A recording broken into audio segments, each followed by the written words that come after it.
Salam sejahtera para penonton. Selamat datang ke program Temu Bual Ikon Roundtable bersama saya Datuk Dr. Madeline Burma. Dalam rancangan ini kita membawa beberapa pakar industri dan akademik sebagai tetamu untuk membincang isu-isu sosioekonomi di Malaysia amnya dan Sarawak khasnya. Kita bersiaran dari World Trade Center Kuala Lumpur. Bersama saya adalah Datuk M. Nasir dan Profesor Wan Zawawi Ibrahim untuk membincang satu topik yang sangat menarik pada ketika ini, iaitu budaya dan kesenian. Okey, kita mulakan perbincangan kita, Datuk. Terima kasih kerana sudi menerima undangan saya untuk hadir ke diskusi pada hari ini. Datuk, Datuk banyak, memang kita kenal Datuk, both of you, one an academic tetapi juga dalam muzik dan sebagainya. Dalam era pandemik ini, banyak sangat yang telah dibincangkan bahawa pandemik meninggalkan kesan yang mendalam terhadap mungkin dari seni, kebudayaan dan sebagainya. Nanti kita akan bincang how it can promote in terms of our recovery. So, sebagai permulaan itu, how do you see? Banyak menulis lagu? Banyak menulis lagu. Ada rakaman. Okey. Ada rakaman. Tetapi sikit persembahan live ni. Right, live. Bekerja, dapat duit daripada kerja tu, itu kurang. Oh. Sangat kurang. Okey. Alright, okey. Sangat kurang. Sangat. Terasa sangat itu, Sangat kurang. Okey. Kerana acara live tak boleh buat. Okey. Tapi kita ada buat macam-macam yang lain, seperti online punya persembahan online. So you did that? Ada. That's good. Ada satu persembahan konsert sebenarnya. Oh, online konsert. Ya, tapi belum siap lagi. Okey. Looking forward.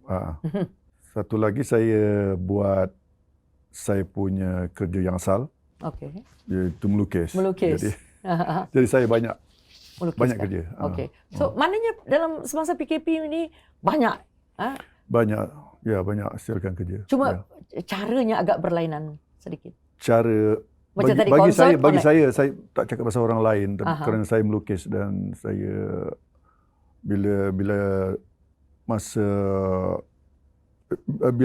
zaman COVID ni tiba, saya terus mengambil keputusan untuk menambahkan saya punya lukisan. Saya menambahkan saya punya kerja dalam lukisan. Lukisan, ya. Jadi saya banyak kerja. Okey. So tidaklah seperti apa yang orang kata, it's not just concert alone. So you do have, okay. Right. Prof Wan. Okay, you as an academic and also dalam dunia seni ni, bila kita lihat COVID ini, a lot of people talking, I mean Datuk dah mention tadi, impact dia, what about you in terms of yourself, in your writing, in your karya seni? Sebagai seorang akademik, memang kita lebih suka menumpu kepada online. Okay, right. So, kebanyakan apa yang saya buat sekarang ialah menulis di rumah. Kalau nak menyanyi di rumah lah. Tapi yang saya peka, kawan-kawan saya yang terlibat dalam bidang seni umpamanya. Seperti umpamanya kawan-kawan saya yang buskers. Okay, yes. Kesian dia orang sebab mereka kena buat busking online di rumah. Alright. Dan kadang-kadang memang nak dapat rezeki itu kena dapat hantar duit melalui post lah. Masuk dalam akaun dia sebagainya. Tapi kalau macam biasanya kalau tidak ada pandemik, mereka boleh buat busking di luar, dan berinteraksi live. Jadi saya nampak memang cari makan mereka terbantut lah. Dan juga saya lihat kawan-kawan saya yang berdamping dalam bidang umpamanya televisyen, drama dan sebagainya, juga mereka masa zaman pandemik ni, juga mereka tak dapat keluar seperti biasa. Ya, untuk mencari rezeki, untuk bekerja. So ini memang satu tamparan yang hebat kepada kawan-kawan kita dalam bidang seni. Mereka tak boleh umpamanya buat konsert seperti biasa, tapi online boleh lah. Boleh. Jadi mesti mereka harus adaptasi kepada suasana yang baru ini. Alright. Satu cabaran bagi mereka. So that's the economic side to it, which is very much. Dan mungkin kalau COVID ini berpanjangan, untuk masa hadapan mereka harus mencari strategi-strategi yang berbeza. Okay. Bagaimana untuk menjadi pengamal budaya, cultural practitioners. Yes. Bukan saja ahli muzik, orang teater dan sebagainya. Alright. Jadi itu kita harus memikir bagaimana umpamanya kawan-kawan kita ni dapat menyelesaikan masalah ni dengan strategi yang berlainan, yang berbeza. Do they have an outlet? Maknanya ada tak? Saya difahamkan mereka ada persatuan kan? To what extent their voices are being heard? Do you know of any, like for example, I mean, government is really like they're doing all sorts of things, like you look at macam-macam bantuan yang diberikan. So I'm not too sure whether they are. Memang bagian kalau orang artis tidak ada. Okay. No, ada. Huh? Ada. Bantuan dia. Ada, bantuan tu ada. Dari segi kewangan ya. Tapi mungkin tak cukup lah. Tak cukup. Mungkin not everybody will have access. Isu dia kadang-kadang is about access also. Issue of access. So kita mendengar penggiat seni, pengamal seni begitu terkesan oleh pandemik ini sebab because of the movement MCO tu, PKP dan sebagainya. Tadi Datuk, yes, because you are multi-talented, you have a chance to shift from one to another. Tapi kalau macam tadi kita dengar, kalau just basking alone, so maybe they are really. Tapi itu aktiviti yang belum buat duit lagi. Belum buat. Tak boleh buat duit. I mean, you melukis, you kena jual.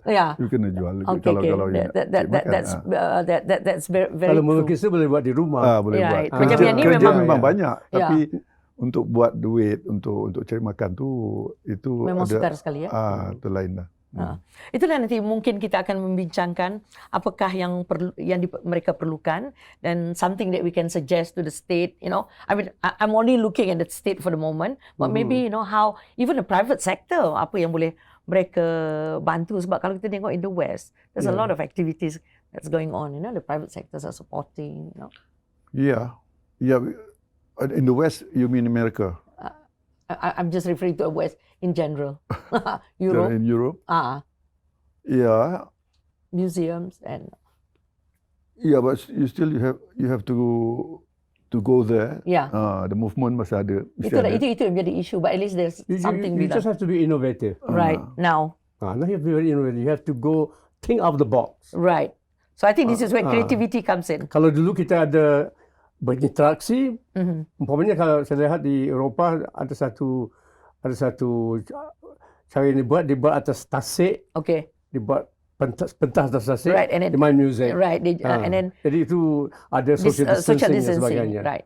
Okay, so kita ini adalah di slot yang pertama kita membincangkan cabaran yang dihadapi oleh insan-insan seni di Malaysia ini semasa COVID ini. So kita kembali selepas ini.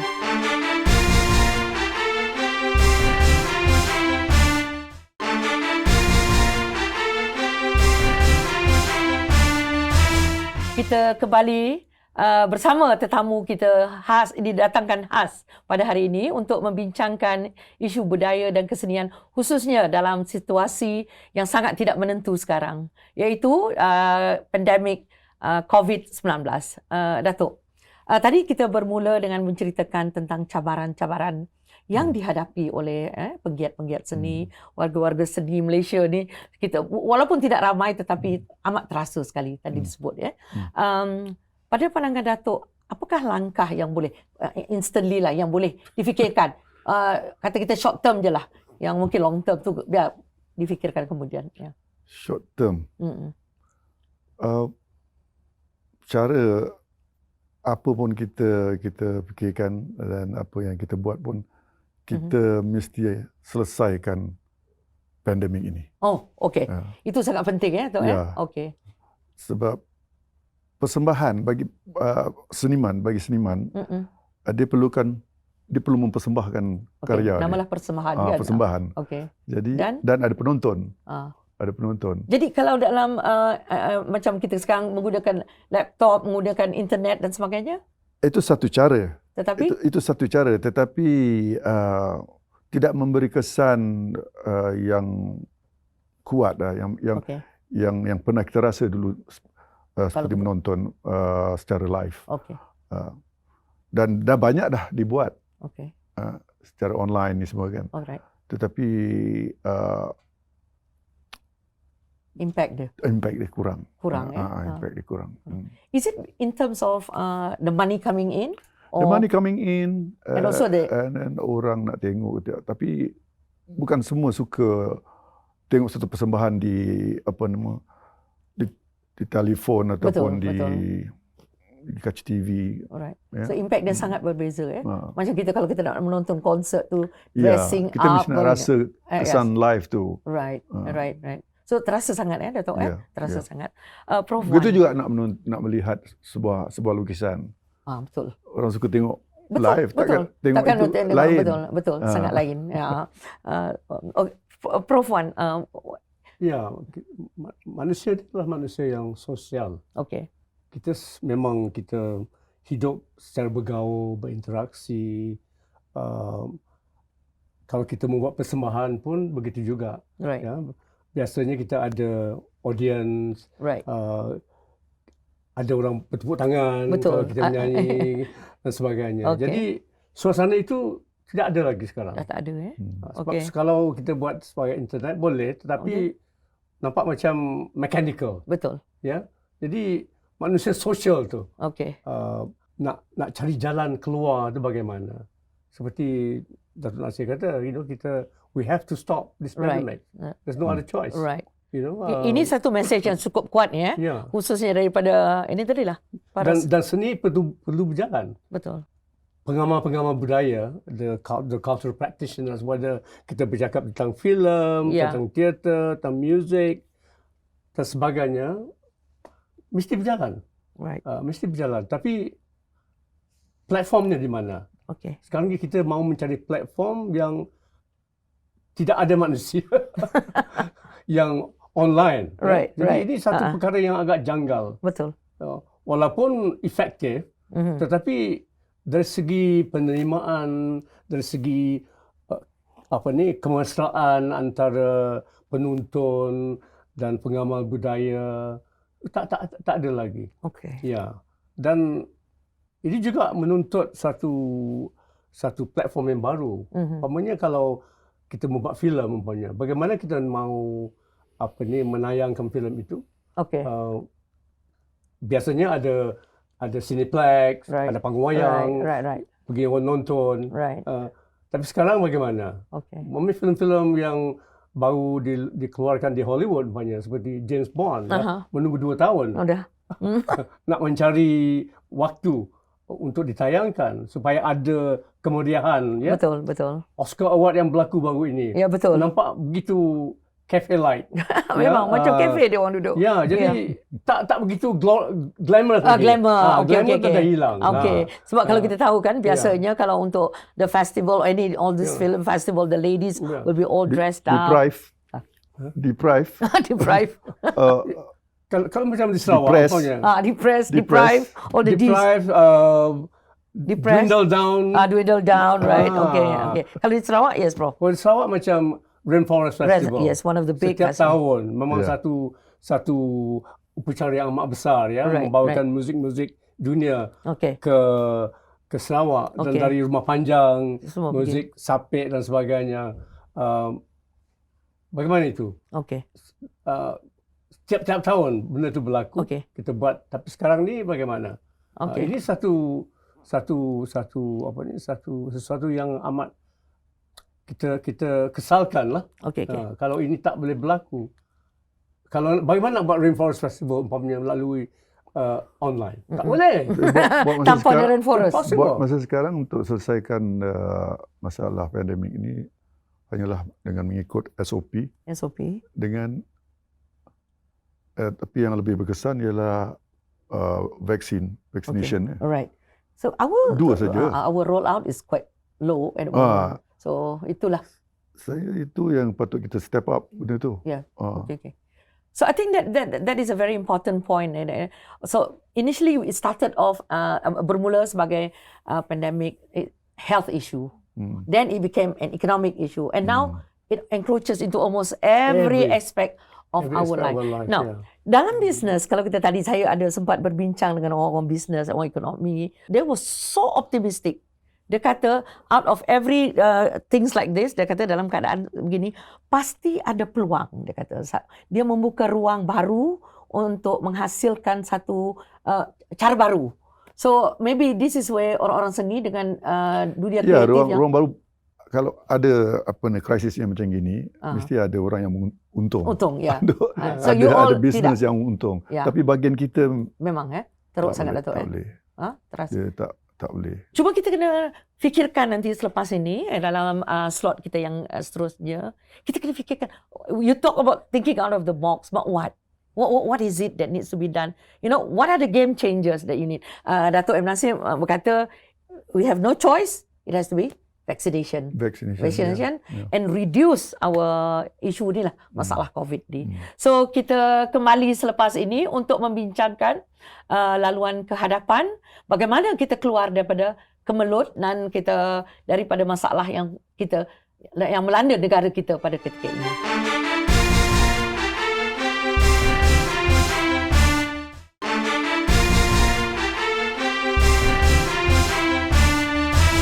Kita kembali bersiaran membincangkan topik yang cukup menarik, iaitu berkaitan dengan budaya dan seni lah ya.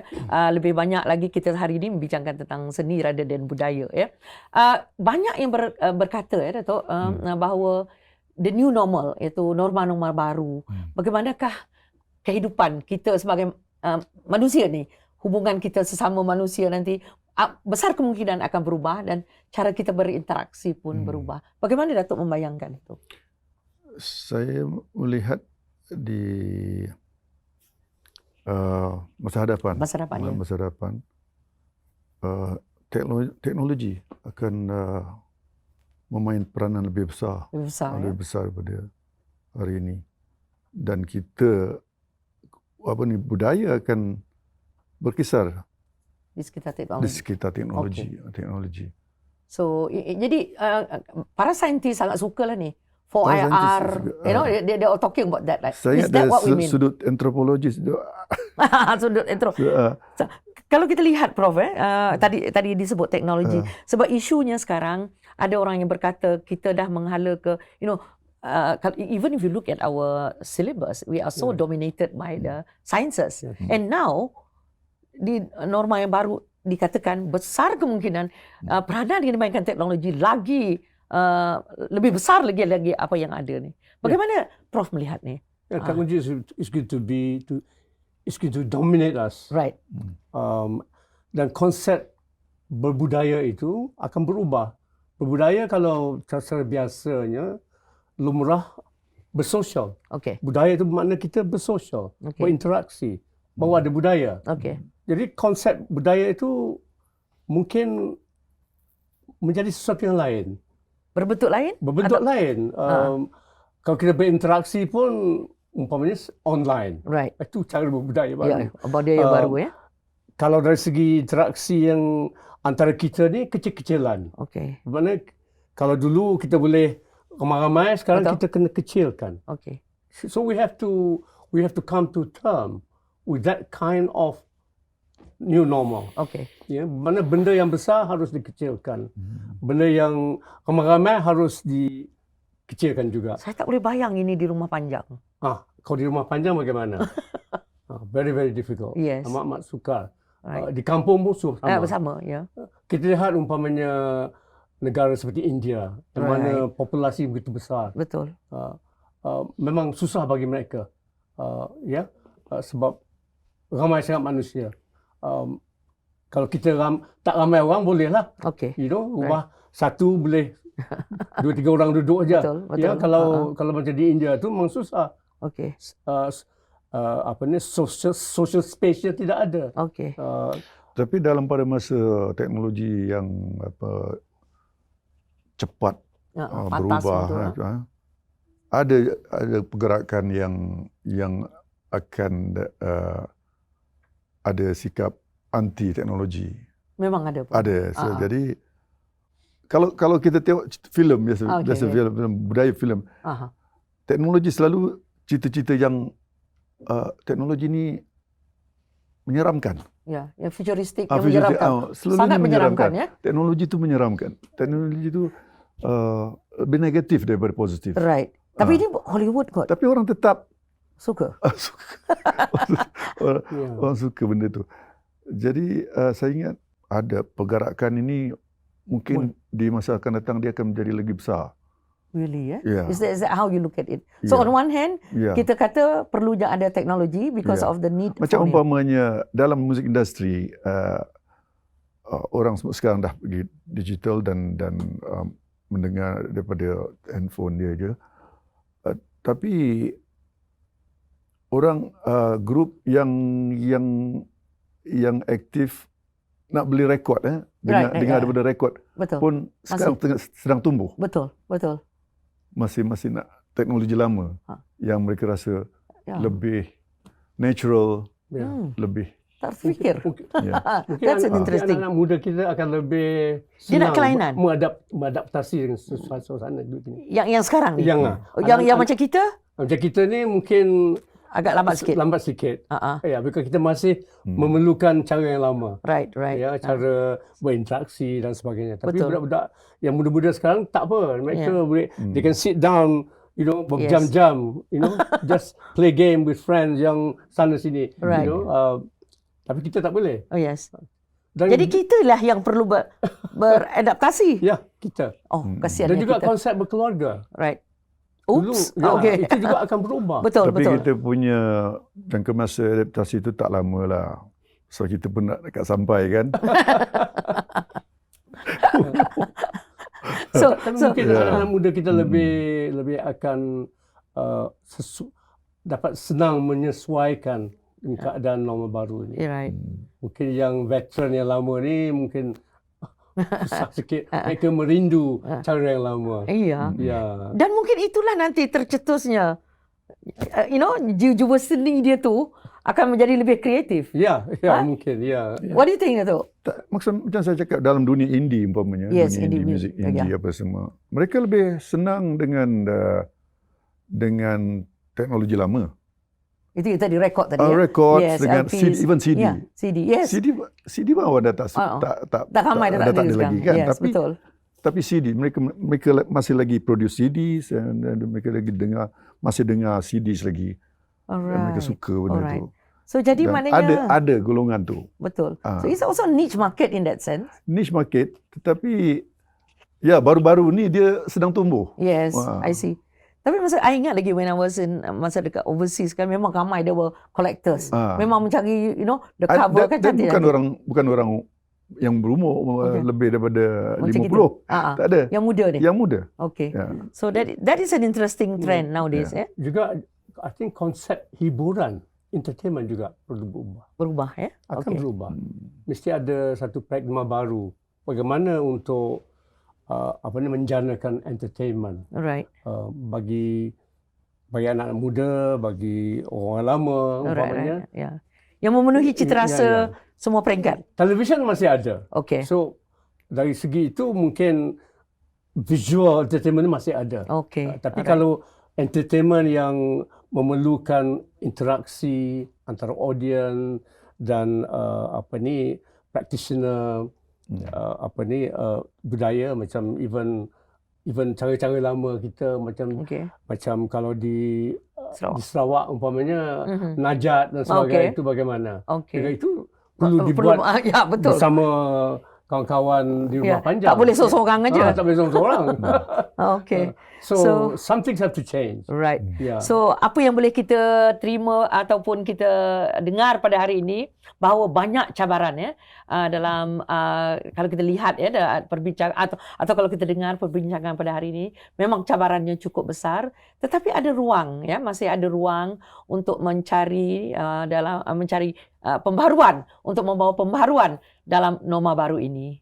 So kita sudah sampai ke penghujung sesi perbincangan kita pada hari ini. Dari tetamu kita mendengar banyak cerita yang dari peringkat bawah sampai ke peringkat yang paling atas, iaitu kita bercerita tentang teknologi tadi. So sampai di sini saja episod kita pada hari ini. Terima kasih kepada tetamu jemputan khas kita, Terima kasih kepada World Trade Center Kuala Lumpur sebagai lokasi studio kita. Berjumpa lagi pada episod akan datang.